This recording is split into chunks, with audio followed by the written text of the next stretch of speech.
30, 35 down the sidelines to the 40, makes a move to the 45, the 50, he's to the 40, he could go, he's at the 25, the 20, they dive at him, they miss him, he's in the end zone, touchdown! Throws off his back foot, wide open man in the end zone, leaping grab, touchdown! Launches the throw down toward the goal line, going up, ball tipped in the air, caught, touchdown! Reverses his field, got a block from Pittman, going deep, got a man in the end zone, touchdown! It's a man's game tonight now, you know that. Everybody watching tonight.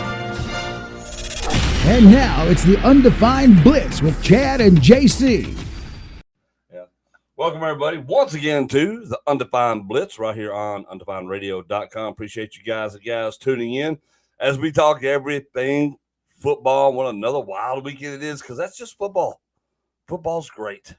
Yeah, it was kind of absolutely bonkers this weekend. There weren't many massive matchups in college football, but the ones that were absolutely lived up to the hype.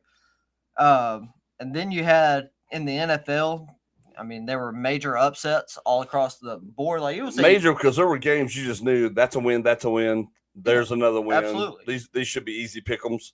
They were not. I mean, of course, the injury bug, as it has all season long, reared its head Which across we the talked NFL. about that very thing right here last Monday. So, you know, we're in this interesting point of the season. I guess the NFL, we're through 6 weeks now. Yeah. We are. So 12 weeks left. So much football left. So there's 2/3 of the season left to go in the NFL, but in college, I think we're through 7 or 8 weeks now. Yes, we are, because most teams have played 8 games. Well, most teams played 7 games. Some played 8. Yeah. So, in the college season, we only got about 6 weeks of the regular season left, or 7, 6 or 7. Then we'll have a couple weeks off. Then we get all the bowl games and then the good stuff. And so we're at an interesting point, especially in college football, as people are making that scramble to the finish line. But in the NFL, we're at an interesting point where, based on what happened this past weekend, some teams that didn't think that they would be contending in their divisions are. It made some playoff seeding races a little bit closer. Mm-hmm. So there's a big weekend for college football, or for football in general. Yeah, I mean, it really was. And we'll start off with a little college. I mean, we're not going to break down all these games. We'll run through some of these scores. So there were a lot of lopsided scores, but there are a few we got to talk about that were, of course. But here's the thing, folks. When you tend to make big splashes on the front page, for good or ill, you will always be on that front page for your successes and also your colossal failures, as we found out this weekend. We had Georgia getting by Vanderbilt. I say getting by. It's 37-20, and they should have waxed Vanderbilt like it was nothing. Well, they also lost Brock Bowers early in this game. They did. He is going to have to get surgery. He'll be out 4 to 6 weeks. Yep. So he'll be back just in time to get ready for the push to the college football playoff. Exactly. Depending on what happens for Georgia going through. But, I mean, if Georgia plays the way that Georgia can, they should be in that playoff situation. We had Michigan just wrecks Indiana 52-7. Ohio State blast Purdue 41-7. You know what the big news was coming out of this Ohio State-Purdue game? What's that? So Purdue's kicker missed 3 field goals in this game. Yeah. So at one point, a timeout is called on the field. The Purdue, I don't know what part of, if it's the athletic department or what, but they bring a random student out onto the field to attempt a field goal. Oh, yeah. But he's got to hit 3 field goals to win. That's right. Gradually push him back. So this dude hits all 3 field goals plus a 40-yarder. And then immediately Purdue comes out on the field to attempt a field goal themselves, and they miss. Yep. And that kicker went on to miss 3 total in the game. So, that has to be a rough feeling where you're this school's kicker and you miss 3 field goals, and they pulled a guy out of the stands and he hit 3 during a timeout. Exactly. How bad is that? I mean, that's for your confidence alone.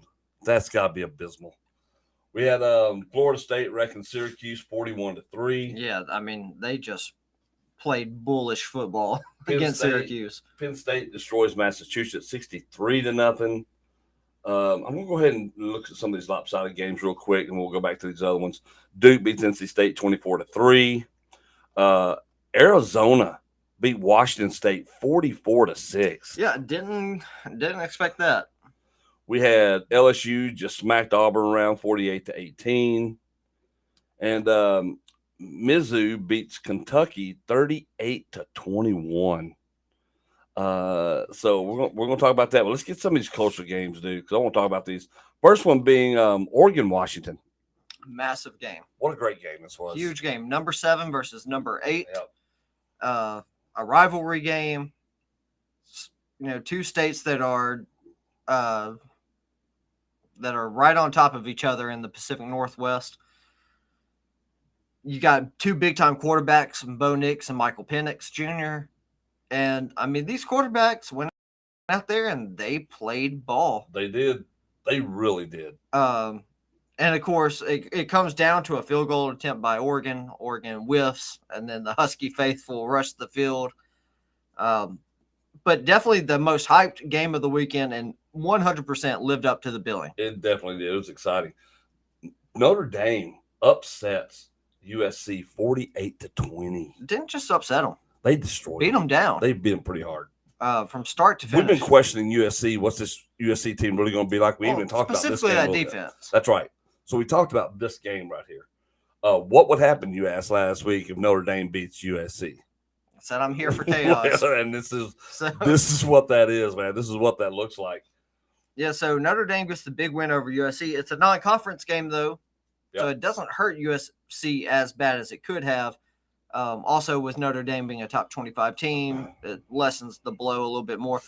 But Caleb Williams, a guy who's largely been considered the Heisman frontrunner between him and Michael Penix Jr. of Washington, Caleb Williams only had 199 yards, 1 touchdown, and threw 3 picks in this game.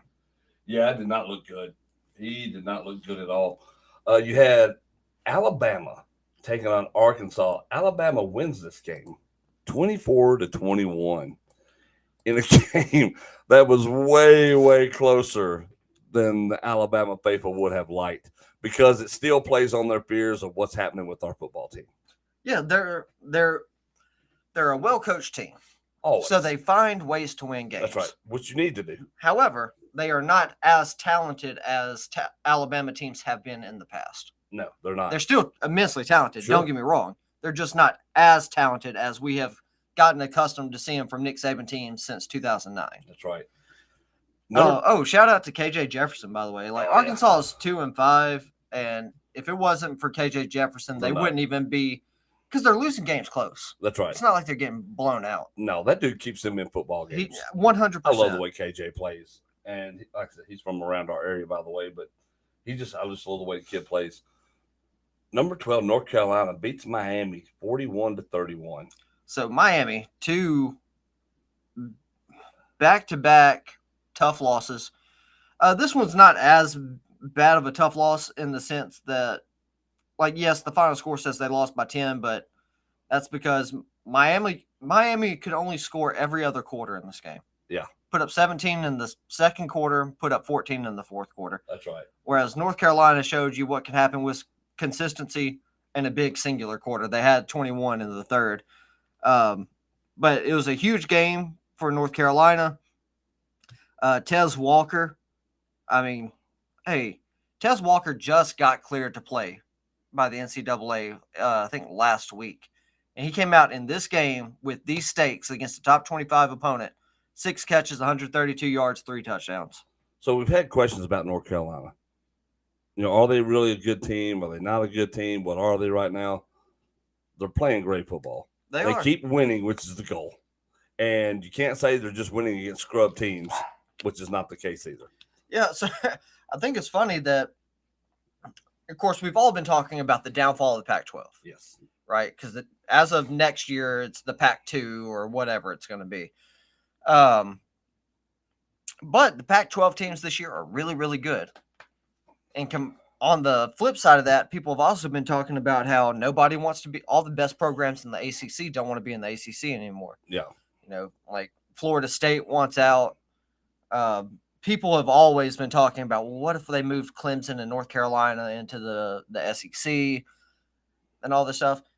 But the ACC quietly has a really good conference between North Carolina, the argument that you can make for Miami, Clemson, Duke, Florida State. Like there's plenty of good teams there in the ACC as well. And have been ranked. So, or Louisville. Louisville is look at Louisville, except for when they face Pittsburgh, which is sad that they lost like that. 30-21. Louisville gets embarrassed by Pitt. Pitt's now 2-4. Louisville drops to 6-1. It's their first loss of the season.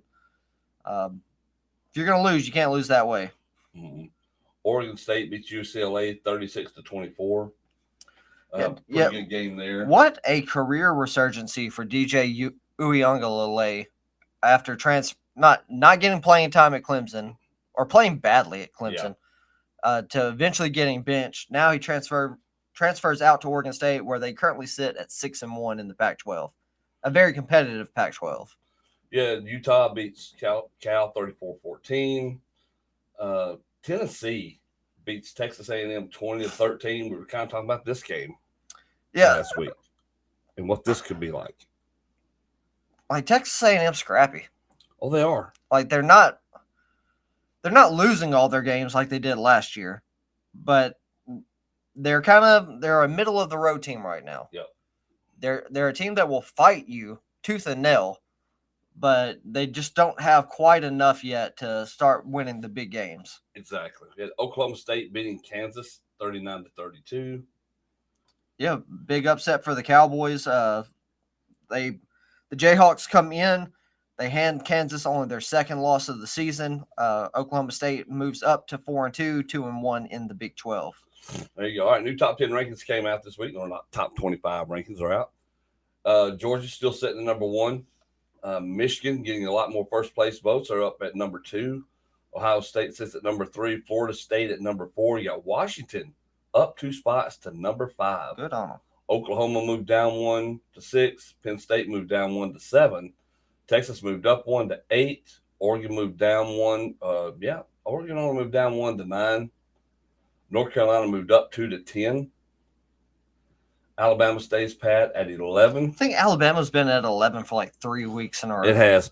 I was asked about this. Like the only reason Alabama's still at this where they're at right now is because of who they are. It's because they're winning games, but they're not beating teams. Well, that's what I'm saying, though. Would any other team have moved down a couple spots if they weren't Alabama because of where they're at right now? It's also dependent, too, upon what's happening around them in the rankings. Like, we've seen top teams in this top 7 to 15 have been fluctuating a lot. A lot. And since Alabama's winning consistently, but they're winning ugly against teams that are of inferior competition levels, they're not moving anywhere. If Alabama was putting ass whoopings on these bad teams, they would be back in the top 10. Oh, there's no question. And I would agree with that. But I'm just curious as to why. It's because they're winning ugly games against bad teams or lesser competition. You got Oregon State's at 12. They moved up 3 spots. Ole Miss State's put at 13. They were off. Utah's up 2 spots to 14. Notre Dame jumped up 6 spots to number 15. After knocking off previously undefeated USC. That's right, which is what they should have done. It's a big win. Yep. Duke moves up 1 to 16. Tennessee moves up 2 to 17. USC drops 8 spots to 18. LSU jumps up 3 spots to 3. Mizzou, who wasn't ranked last week. They jumped up 3 spots to 19. 3 spots to 19. Mizzou, who wasn't ranked last week after being knocked out the week before, is back up in the rankings at number 20. Louisville dropped 7 spots. And I'm surprised they didn't drop further, to be honest with you, after losing to Pittsburgh. Yeah, that's a rough loss. Air Force wasn't ranked. They are 6-0. They're sitting at number 22 in the rankings. Tulane moves into the rankings to number 23.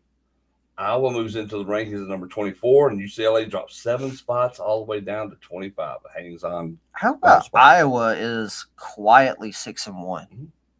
Oh, yeah. Like, that's wild. Isn't it?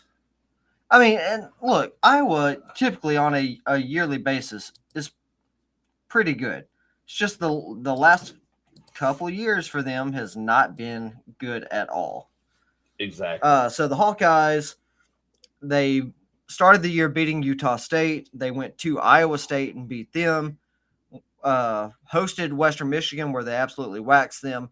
Then they went to Happy Valley to play Penn State, and Penn State crushed them 31-0. They played a bad Michigan State team, won by 10. Played a so-so Purdue team, won by 6, and played at Wisconsin and have improved to 15 or won 15-6 there. Hey, Christy. Hey, Bryson. How y'all doing? So the rest of the schedule for the Hawkeyes is home at Minnesota, home against Minnesota, home against Northwestern, home against Rutgers, home against Illinois, and then finally at Nebraska.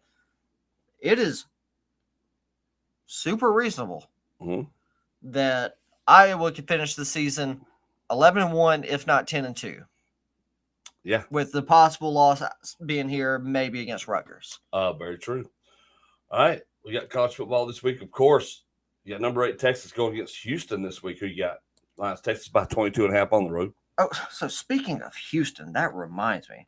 Let me see here. Did you see the end of that Houston game this weekend? No, I did not.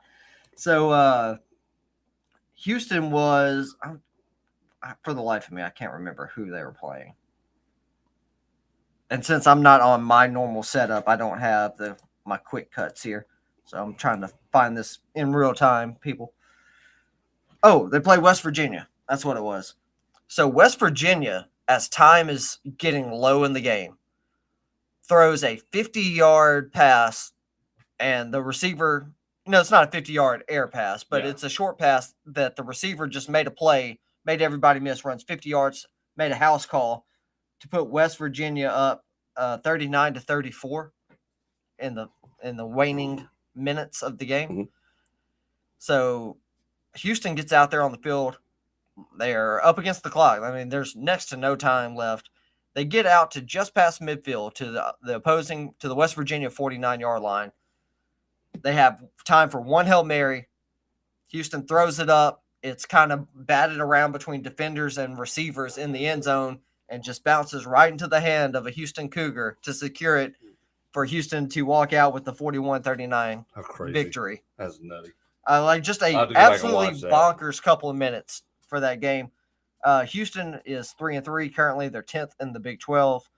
That is actually their first Big 12 conference victory. Oh, wow. And they won it on a Hail Mary. There you go. All right, so Texas-Houston.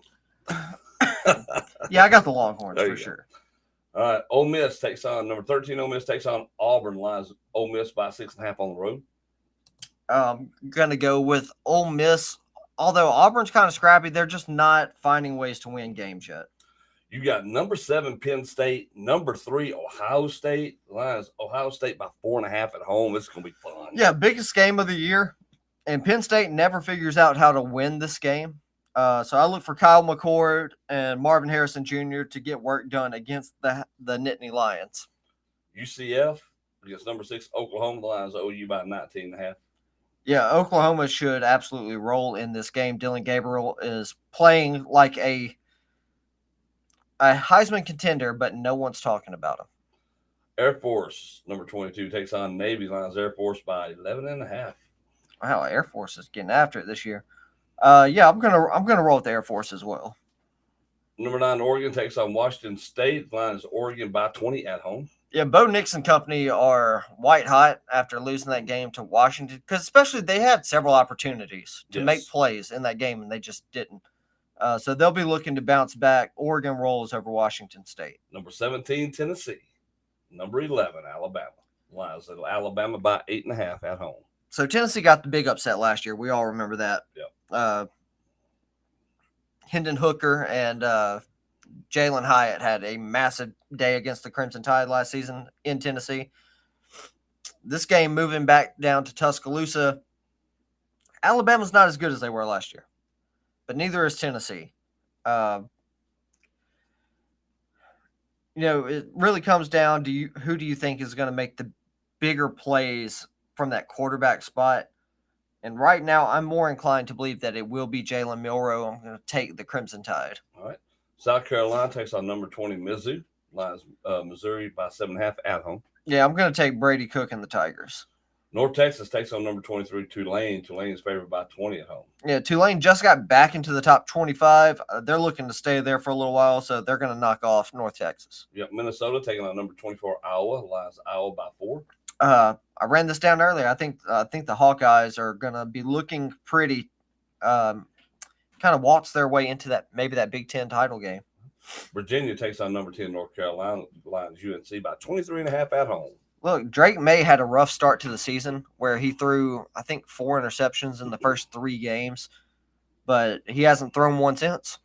He's currently got 12 touchdowns, 4 interceptions, and 1,902 passing yards. Drake May and the North Carolina Tar Heels take care of business. Number 2 Michigan takes on Michigan State. Lions Michigan by 24.5 on the road. Yeah, I look for Michigan to absolutely destroy Michigan State. I'm expecting a big game from Blake Corum and J.J. McCarthy. Number 16 Duke takes on number 4 Florida State. The Lions Florida State by 14 at home. Coming into this year, who would have thought this game would have actually been fun? Oh, exactly, Duke, right. Florida State, Doak Campbell Stadium. I mean, I'm taking Florida State, but I expect Duke to come in way closer than this 14-point spread. You got Army taking on 19 LSU. Lions LSU by 30. Yeah, Bayou Bengals all day. 14 Utah, 18 USC. The Lions USC by 6.5 at home. Is it a bounce back game for USC, or do the hits keep on coming? That's the question. I'm going to take the Utes on the road in LA. All right, we got Arizona State taking on number 5 Washington. Lions Washington by 28 at home. Yeah, the Huskies are absolutely on a roll. Michael Penix Jr. has pushed himself probably to the top conversation right now, and wide receiver Romeo Odunze possibly a top 5, top 10 pick in the NFL draft next season. And lastly, we got number 25 UCLA taking on Stanford. Lions UCLA by 16.5 on the road. Well, Stanford just had the massive comeback against Colorado last week. I mean, they're down 29 at halftime. They end up winning that thing in double overtime? That's right. So let's talk about that because that's in kind of the headline of the show today, right? All right. Colorado's cruising through this game like it's nothing. Yeah, I mean, it looked super easy. And then all of a sudden, nothing turned into a great big something by the name of Stanford. What happened in this game? Stanford finally found a solid connection between their quarterback and their star wide receiver. And look, Colorado's secondary has been shaky all year. I mean, if you want to attack the Buffalo's defense, that's where you do it. Which is rough when you consider that Deion Sanders' kid is playing in that secondary. You would think he'd be better. It's not that he's bad. He's just not great. And so Colorado, as we all discussed coming into the season, they're not going to be great this year. Now, they won a game we didn't expect them to with that TCU game in week 1. They find themselves at 4-3 at this juncture after starting off 3-0. You know, they've gone 1-3 since. Should have improved to getting their 5th win there. Like, Colorado is going to be hard to get into a bowl game, but they have to learn how to bounce back when teams start fighting back against them. Oh, yeah. Because, honestly, if they score just a little bit in that second half, they win that game. Yeah. You know? So the defense has to make stops. The offense has to be able to pick up the defense. You know, it's the old adage of playing complementary football. The Buffaloes aren't there yet.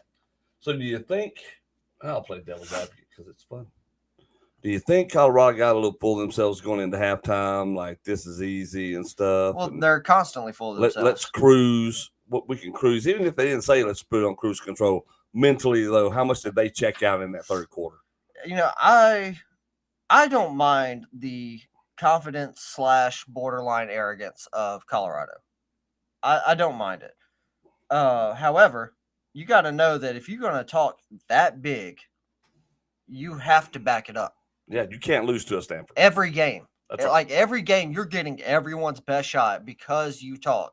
because Shedeur Sanders is out there flexing the watch, Mm-hmm. because Prime's got the glasses and the hat, and coaches are taking shots at him, and he's not backing down from that. That's right. So on that field, you're getting every team's best shot every week. And if you are constantly taking everybody's best shot and you're not always giving them your best shot, you're going to get got. And that's what happened this past weekend. Boy, they did. They did. It was ugly. All right. But getting back to this UCLA-Stanford game, Bruins win on the road. Gotcha. All right, switching over to the NFL. We got tonight's game, Cowboys-Chargers. Cowboys 3-2, Chargers 2-2. The Lions, Dallas 1.5 on the road. Should be an interesting game. I don't think what happened against San Francisco is going to happen here. Like, yes, the Cowboys have questionable play calling, but so do the Chargers. Yep. And I'm not even dumping that on Kellen Moore. Like, Brandon Staley has shown that he knows how to mismanage a game with the best of them. Oh, my God, yeah. Over the years. I'm a big Justin Herbert fan. I'm a big Austin Eckler fan, who will be back for this game. Keenan Allen is rolling for the Chargers. And I like what they have, but I also like what Dallas has. And Dallas, their team feels a little more cohesive than the Chargers do right now. I'm going to take Dallas on the road to get the victory against the Chargers and tighten up that race for that NFC East crown. Well, they better, because they got gift wrapped at a couple of losses this weekend. Chiefs beat the Broncos 19-8. We had the Ravens beating the Titans, who just continue to look awful. 24-16. Did you see the Titans lost Tannehill Yep. in this game. Malik Willis came in, played okay-ish. A couple bad decisions right down there on the goal line really hurt them. That's inexperience. Yeah. And so, but, yeah, they look bad. Lamar Jackson looked great in this game. Odell Beckham at one point looked like the Odell Beckham of old. So what about so the Commanders and the Falcons, right? I don't know, everybody's just following sports or football this weekend has had to have seen the replay by now. I guess I missed this. When Ritter throws the interception in the end zone, right? I missed this. Oh, it was great. It was great, dude. Because the whole sidelines are like, what? Who you throwing it to? Why would you even do that? Why would you even throw this? I mean, it was bad. It was like Daniel Jones. No, I'm sorry, Mac Jones level. Oh wow, of hideous. Right? It was pretty bad. And you see the outcome with the Commanders beating the Falcons 24-16. So we think the Falcons are in the quarterback market next year? Yes. Oh yeah, they will be. They will be. Vikings 19, Bears 13. As Justin Fields goes down with an injury. Yeah, I think it's a fractured thumb. So we'll see how that goes, how he heals from it, and what their plan is going forward. But you can tell all the wind was taken out of the sails of the Bears after that injury. Oh, yeah. Yeah, the Bengals beating the Seahawks 17-13. A gross game, but also a good game at the same time. Like, Geno Smith outdueled Joe Burrow. Yes. In this game. He did. The problem was that Geno Smith threw 2 interceptions. And that's a problem. Because the Seahawks had every opportunity to go in there and take this win, and they just couldn't get it done. The Bengals, after a terrible start to the season, now find themselves back at 500. They're 3-3, and they are still in contention for that AFC North. With lots of football to go. A lot of football to go. The Browns upset the San Francisco 49ers. Stunned the 49ers. 19-17. Yeah. P.J. Walker did not play well. He only threw for 192 yards and 2 interceptions, but 108 of those yards went to Amari Cooper. Yes, Amari went off. God, he runs the cleanest routes in the NFL. Always open. Maybe Devontae Adams and Amari Cooper, I think, are the top 2 route runners in the NFL. Yeah. But they played well. However, and the Browns' defense, people forget, is actually one of the better ones in the league because they showed it. They're playing without their starting quarterback. They're playing without their starting running back. And it comes down, but ultimately, when it mattered the most, the Browns defense kind of forgot to show up on that final drive. Yeah. San Francisco got down the field pretty quick. Pretty easy. And had a 41-yard field goal by Jake Moody to try to win the game, and he just overcompensated because earlier in the game, he hooked one left, and so it was in that same end zone. Yep. And so that's when he just pushed it hard right from the jump. And the Browns kicker missed one earlier too. Matter of fact, right after Moody missed that first field goal to his, Browns went down they missed the field goal too. And so look, it was a tough day. But the roar of the Browns fans. Oh yeah, when I that mean happens. it's a huge win. I great. mean It's a it huge dropped the win. 49ers from the ranks of the undefeated. And was just such a big victory for the Browns, who are now 3-2 and find themselves contending with the Steelers and the Ravens and the Bengals. The Dolphins beat the Panthers 42-21. Yeah, how bad are the Panthers? Oh, they're the worst. They're just the worst. And then, I mean, you think, on top of that, the Bears have their number 1 overall pick. Yeah, I mean, the Panthers aren't even competitive. That's how bad they look. Well, they have been in games that Bryce Young hasn't started. Yeah, I mean, like that Seahawks game a few weeks ago that Andy Dalton played in. Like, they were competitive. Yeah, they were competitive in that game. But they just are grossly undermanned to take on this Dolphins team, which is one of the best in the league. You have the Jaguars beating the Colts 37-20. Yeah, people were kind of excited about seeing Gardner Minshew return to Jacksonville. And he threw 3 interceptions. He did throw for 329 yards, but he threw for 3 interceptions. And that's mostly because the Jaguars put up 21 points in the second quarter. That's right. So the Colts had to throw the ball. The Colts still have not beaten the Jaguars in Jacksonville since 2014. Good Lord.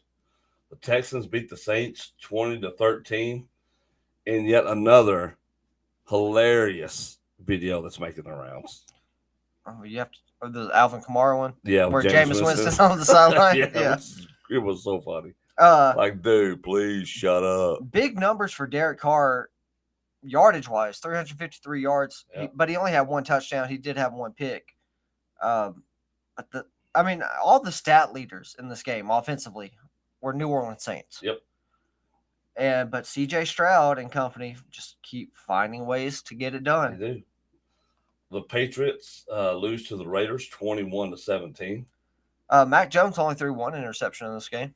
That's good news. Had 200 yards. Forward. So improvement, I guess. But Zeke Elliott also got his first rushing touchdown of the season. Oh, there you go, Zeke. So his 69th career rushing touchdown. Nice. But yeah, like you said, though, ultimately the Raiders find a way to win. They're 21-17. Rams beat the Cardinals 26-9. Yeah, big games for Kyron Williams and Cooper Kupp. I mean, Kyron Williams, 20 carries, 158 yards, a touchdown. Cooper Kupp, 7 receptions, 148 yards, and a touchdown. Rams are dominating the Cardinals. Now, Cooper Kupp's ascendance since coming back has been what everyone thought it would be for Puka Nacua, where he's just not going to get the target shares that he was getting. That's right. However, those two as a tandem are going to be a problem for a lot of teams. So They are. I think this is signs of things to come for the Rams moving forward this year. And you look at the Rams. This is a team that after starting the way the season was, now you got cut back. The Rams can play with anybody in the league. Yeah, offensively they can. I mean, so just can their the question defense. Yeah. What are they going to be able to do? But boy, they've got to be feeling good, knowing their weapons are back and they can move up and down the football field. The Jets beat the Philadelphia Eagles 20-14. Yeah, and something that no one saw coming. I mean, Jalen Hurts, 280 yards, 1 touchdown, 3 interceptions in this game. If this was Dak Prescott, they would be throwing him under the bus, off the mountain, off the cliff, plunging him into the river, whatever you want to. That's right. However you want to colorfully justify it. They would do it. They would at 100% do it. But Jalen Hurts won't get killed in that manner. However, so the Eagles now have 1 loss. So it's not like we're running to the hills and panicking. Have you seen the Eagles' upcoming schedule? No. All right. Well, let me run this off for you. So the Eagles' next game is against the 5-1 Dolphins. Mm-hmm. Oof. Then they go to the Commanders, which they should win. Yeah. And then they've got the Cowboys coming to Philly. That's going to be a fight. And then I think that's where their bye week is. It's not on this graphic, but their bye week somewhere in that area, Commanders, Cowboys area.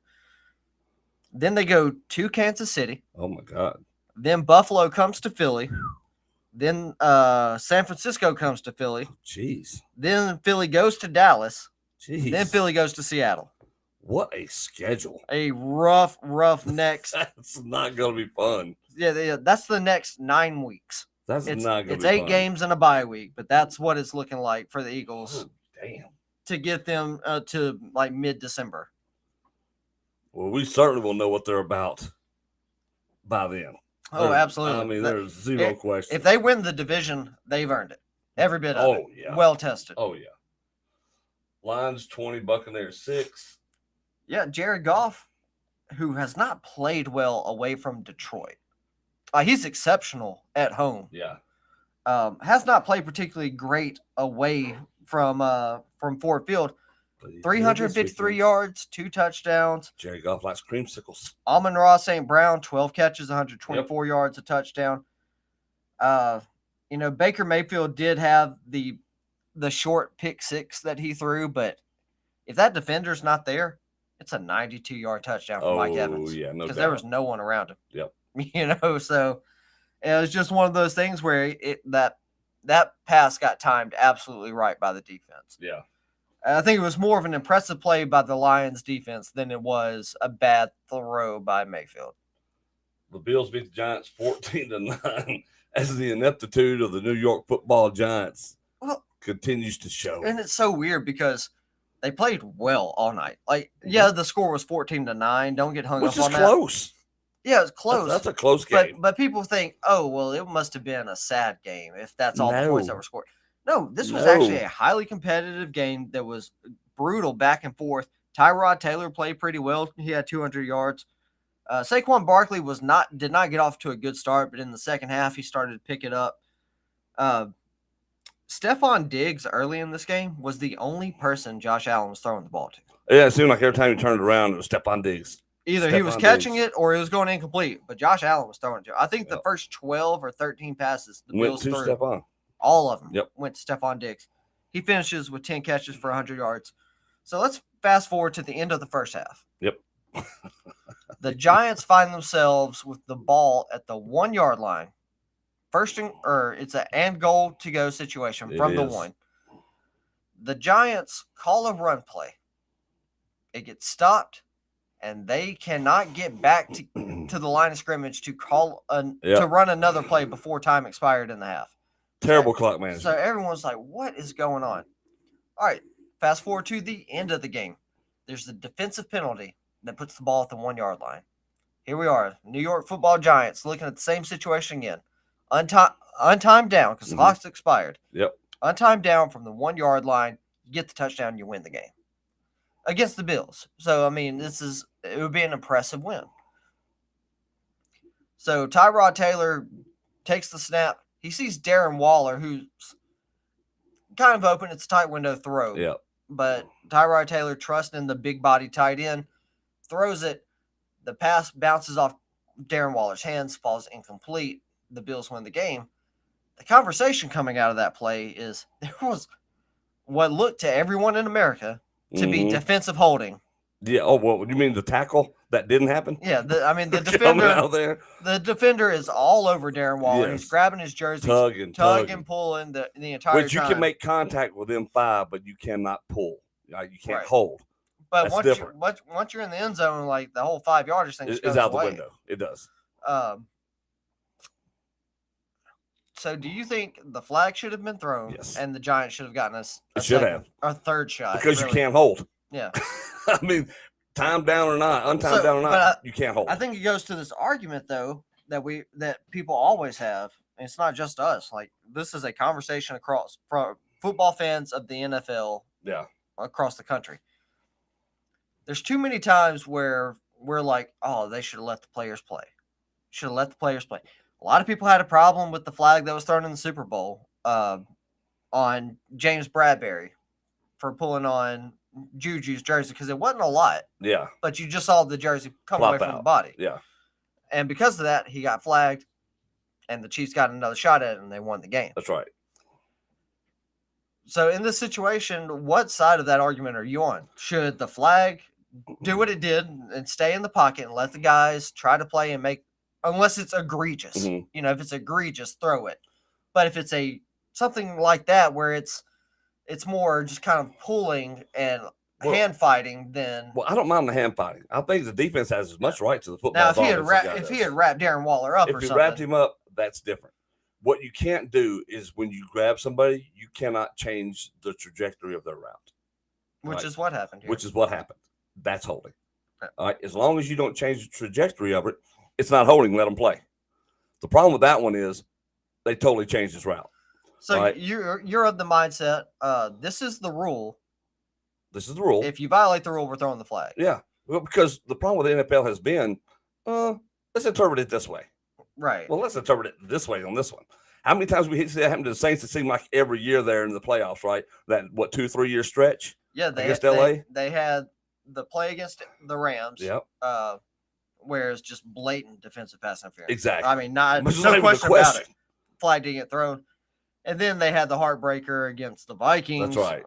On the worst sizing up of a tackle that I've ever seen in my life. But and that's the thing. I mean, of course, if you want the players to be able to play football. I don't like all the flags, but at the same time, when it's an actual penalty, call the actual penalty. Don't call me tiki-tack stuff. If you want a hand fight down there and fight for the ball, cool. Dude, let the best player get it. Go for it. That's not what happened here. And it's a sad thing, but don't put the refs in a position to make those calls either, because you already had an untimed down. You got extra life here to take advantage of the situation.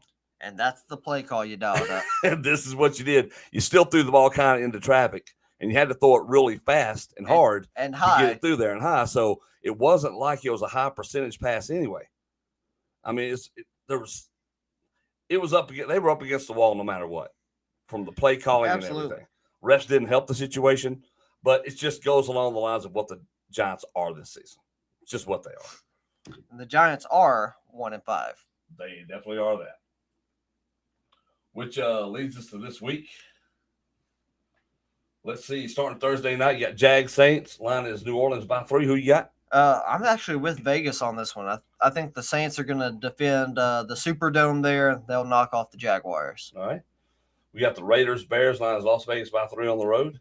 I'm guessing Justin Fields is not playing in this game, so I'm going to take the Raiders. We got Browns, Colts. Line is Cleveland by 2 on the road. Well, I think the Minshew mania in Indy is short-lived. Yep. Give me the Browns on the road.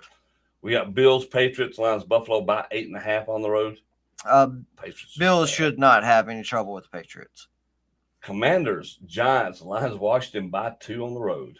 Sam Howell finally had a bounce-back game. Like, he's had kind of an up-and-down season so far.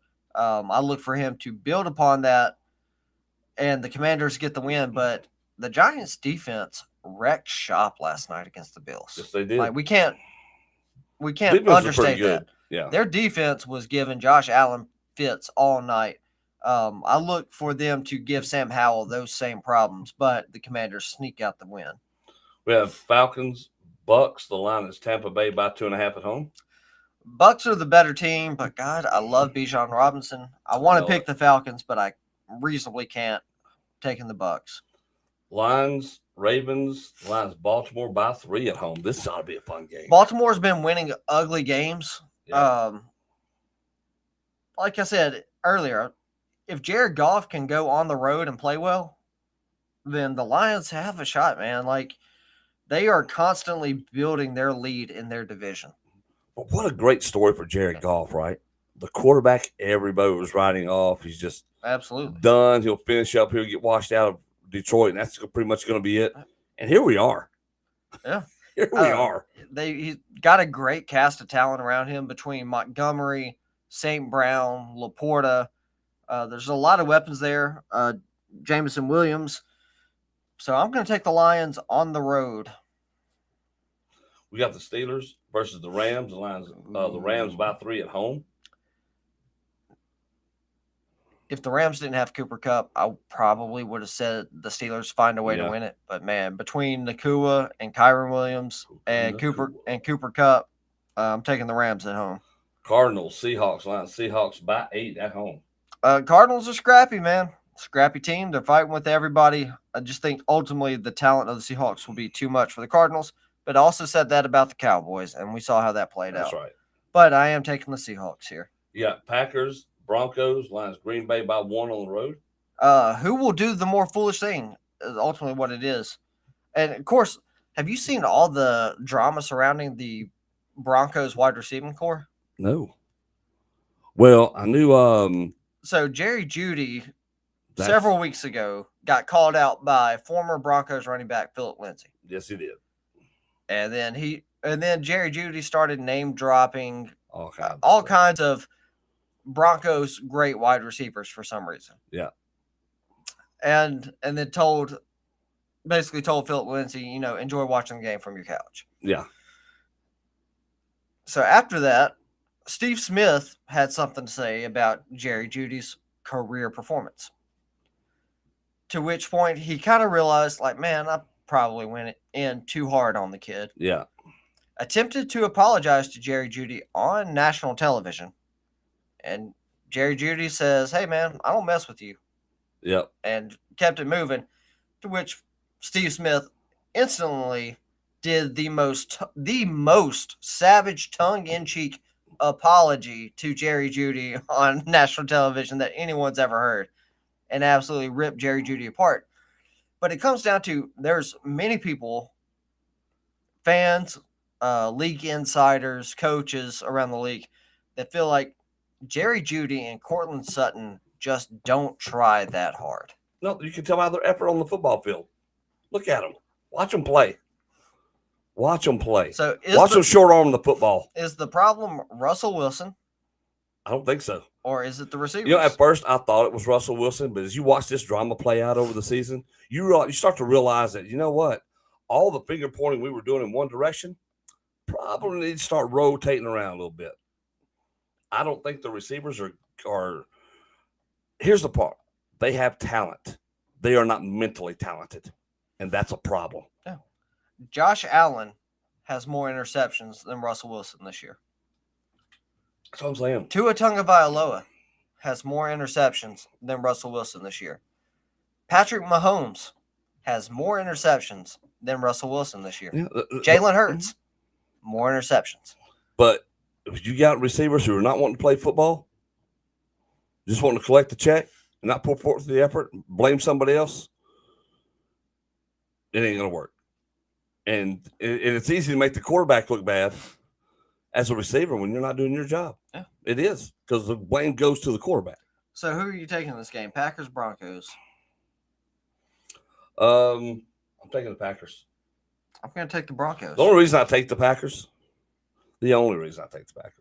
is because I don't trust the Broncos wide receivers enough to do anything. Which is wild because they're talented dudes. They are. Cortland Sutton and Jerry Jeudy are super talented receivers. And for whatever reason, they are not putting in the effort, or at least whatever they're doing to put in the effort is not yielding results. No. But the Broncos as a roster are immensely talented. And at some point, it's got to come together. Let's see if it happens at Mile High this weekend. We have the Chargers taking on the Chiefs. The line is KC by 5.5 at home. I'm not picking against the Chiefs. No, I wouldn't either.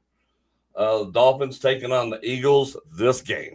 Both teams 5-1. You got Philly by 1.5 at home, but they haven't faced the sheer speed of this Dolphins team. Yeah, both of these teams are just obnoxiously talented. That's right. Both of them are. Man. And the fact that you've got Tua taking on Jalen. Tua's taking on Jalen. Tyreek Hill's taking on AJ. Yeah. There's some good stuff. Jalen Waddle's taking on Devontae Smith. Like, there's matchups and comparisons to be had all over the field during this game. I'm going to take the Dolphins. Dolphins go in and hand Philly their second straight loss. Here's my thing. I don't root for the Eagles under any circumstances ever. But I do love Jalen Hurts. I love his attitude. I love how he navigated the waters after the Alabama situation with Tua. With all that came from that whole mess where he got shipped off to Oklahoma. And now all he did was go down there, put all the work in to keep getting better and to win. And now we see him facing as the face of one of the top teams in the league, it's hard for me not to root for Jalen in these kind of circumstances right here. So this is going to be a fun game. I think the Dolphins win it, but I'm rooting for Jalen. And I love AJ anyway, so I just hate they're on the enemy team. But I would love to see Jalen, though, do some damage to get a little semblance of revenge in some fashion. Yeah, just to right the ship. Just a little bit. I would love to see that. I just love that guy. And finally, on next Monday night, we'll talk about next Monday, but you got the 49ers and the Vikings, and should be an easy game for the 49ers. Well, if will Christian McCaffrey be back? That's the key. Will Deebo Samuel be back? That's the other one. What was Deebo's injury, they say? Shoulder. And Christian was an abdominal. Yes, oblique injury. Yeah. And then now that Brock Purdy has had his first career loss, how does he respond? Good question. That's really what matters here. Granted, San Francisco, insanely talented, especially in comparison to the 49ers. They're going to be fine. Who will be without Justin Jefferson again. That's right. So I think the 49ers win it. I feel comfortable saying that, but will it be closer than it should? And it's possible, but I don't think so. I think they win this game easy, honestly. I'm with you. All right. It's that time. It's the time of the day, time of the week. Got to give out some awards. So we'll first start out with our Drizzler Award.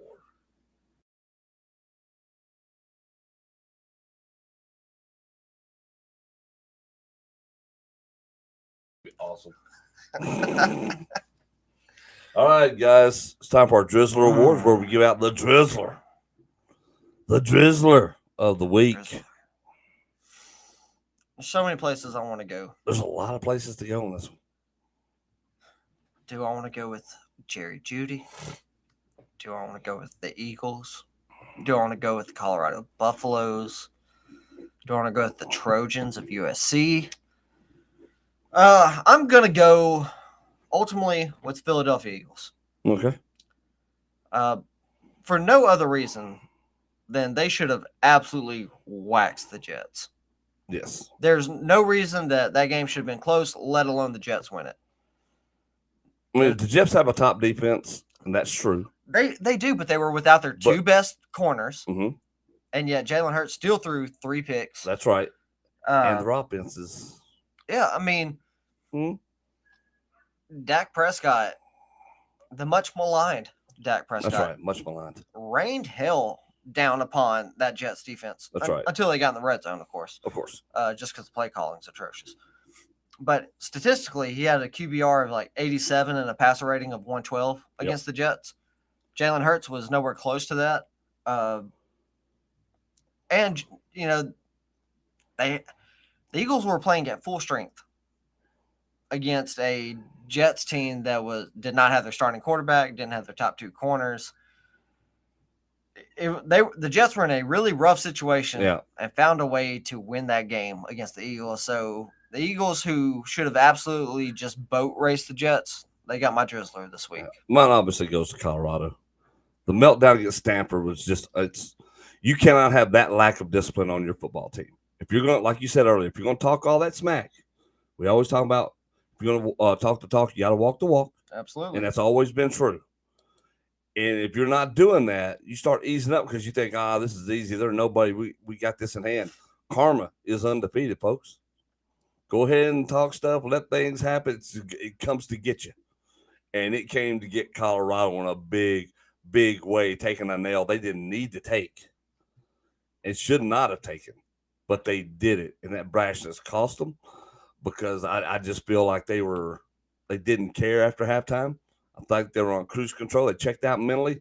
This is what happens to you, Colorado. You are my Drizzler of the week. Fair enough. So we gave out the Drizzler. Now we got to give out that big kahuna.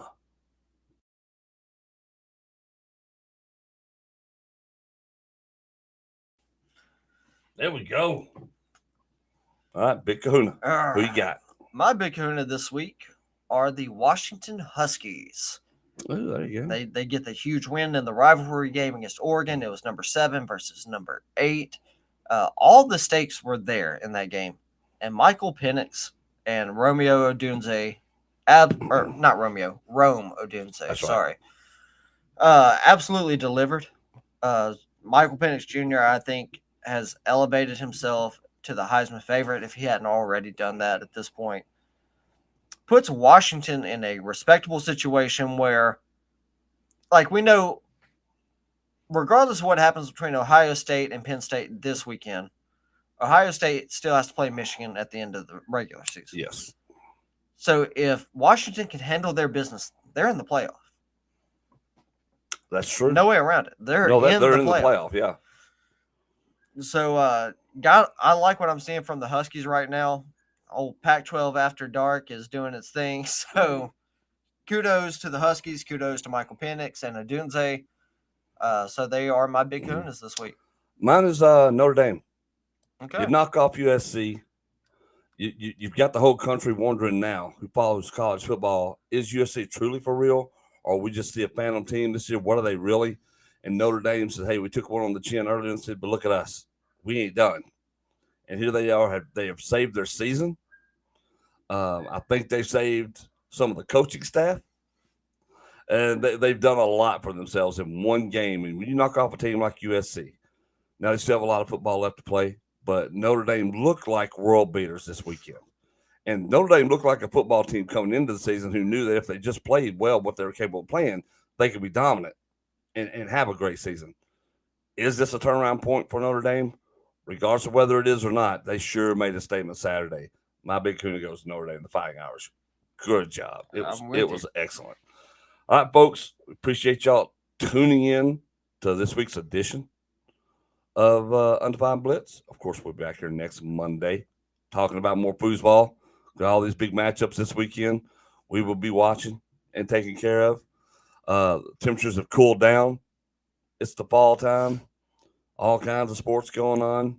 We're in the middle of the ALCS right now. And the NLCS. That's right. So Texas, by the way, currently leading the Astros 5-1 in the middle of the fourth inning. Uh-oh. There you go. Framber Valdez, the starting pitcher for the Astros, got pulled in the third. Wow. The hammers of the Texas Rangers are just whew. Wow. Also, fun fact, Texas Rangers have only trailed for exactly one inning this postseason total. That's crazy. They've led for 45 innings. They've been tied in 8 innings, and they have only trailed for a single inning. That's impressive. That's just stupid crazy. Wow. All right, folks. We got sports to go watch. Hopefully you do too. We'll talk to y'all soon. Y'all have a great week.